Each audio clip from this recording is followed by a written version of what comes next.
अब तो मुझसे खड़ा भी नहीं हुआ जा रहा है।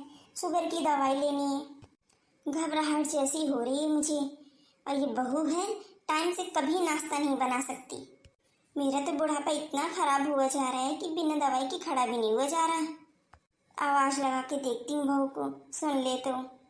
बहू, बहू। हाँ माँ जी बोलो।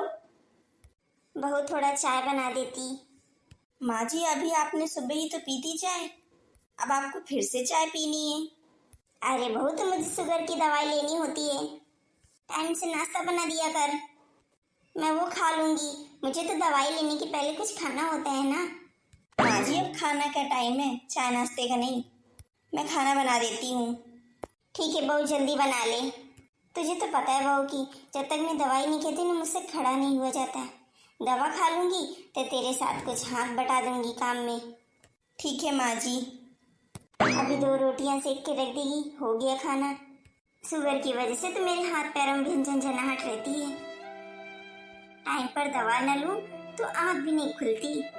खा खा के गोलगप्पे हुई जा रही है, अब बोलती ये बीमारी है। बस पूरा दिन भूख भूख चिल्लाती रहती। अब जब पूरे दिन खाएंगी तो बीमारी तो लगेंगी ना शरीर में।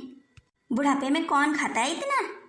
सुबह इनको नाश्ता बनाओ, फिर दोपहर को खाना बनाओ, शाम को इनको फिर नाश्ता चाहिए, रात का खाना बनाओ।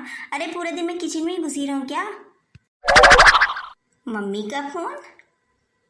हेलो। हाँ मम्मी। अच्छा ठीक है मम्मी, मैं आती हूँ, 1 घंटे में आती हूँ मैं आपके पास। अगर मैं दाल में तड़का लगाऊंगी और रोटी बनाकर दूंगी तो बहुत टाइम हो जाएगा। एक काम करती हूँ, माँ जी को बोल देती हूँ, वो खुद ही बना लेंगी अपना, और बर्तन भी साफ कर लेंगी। उनको 1 कप चाय बनाकर दे देती हूँ, बिस्किट खाकर दवाई ले लेंगी फिर वो। पूजा, क्या हुआ बेटा, इतनी अचानक से तुम यहाँ, और तू अकेले आई है बेटा। नहीं माँ, इन्होंने मुझे गेट पर ही उतार दिया, इन्हें कुछ काम था इसलिए। माँ, अब मैं नहीं रहूँगी अपने ससुराल में। मैंने इनसे बोल दिया है कि मुझे अलग रहना है, और मम्मी ये मुझे फिर से गुस्से में यहाँ छोड़ गए। मम्मी ये अलग नहीं होना चाहते अपने परिवार से, लेकिन मम्मी मैं उनके साथ नहीं रह सकती। वो लोग मम्मी मेरे से बहुत गलत व्यवहार करते हैं। इनको तो बस मेरा बोलना बुरा लगता है। ये बोलते हैं कि मैं ही गलत हूँ। मैं नहीं चाहूँगी मम्मी अब वहाँ पर। ठीक है बेटा, तू जा अपने कमरे में आराम कर। क्या करूँ मैं, मेरी तो कुछ समझ में नहीं आ रहा है। अपनी बेटी के घर कैसे बसाऊं। नमस्ते भाभी, आप तो मुझे यहीं खड़े मिलते हो हमेशा, बिल्कुल माँ की तरह। नमस्ते बहन जी, कैसी हो।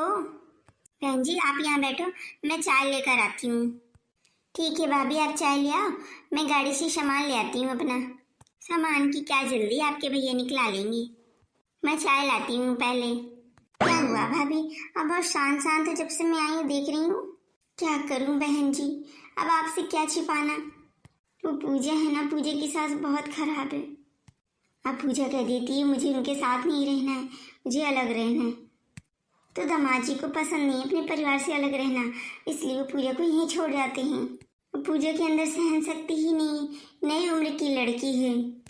लेकिन जमाई जी वो तो पूजा की बिल्कुल नहीं सुनते हैं।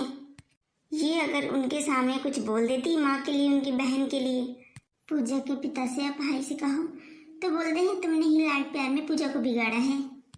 मैं बहन जी आपको बता रही हूँ, इनकी सास का व्यवहार बहुत खराब है। और जो जेठानी है पूजा की, उसका कैसा व्यवहार है क्या बताऊँ बहन जी। मैं जिस दिन से इसकी शादी हुई है उस दिन से उसकी तबीयत ही नहीं ठीक रहती। ये बोले थी कि मैं घर का सारा काम कर लेती हूँ, और वो तो अपने कमरे में ही रहती, किचन में तक नहीं आती है। इन्हीं बातों में तो झगड़ा शुरू हुआ था। इसने अपनी सास से कह दिया दीदी तो अपने रूम से बाहर ही नहीं निकलती हैं। फिर पूजा की सास ने बोला जेठानी वो बड़ी है तुमसे। पूजा की सारी बातें मैंने बहू से बताया था कि वो समझेगी और पूजा को थोड़ा समझाएगी। वो बहू है कि वो उल्टे ताने देने शुरू कर दिए। इसलिए मुझे आप पर भरोसा है, आप समझाओ इसे।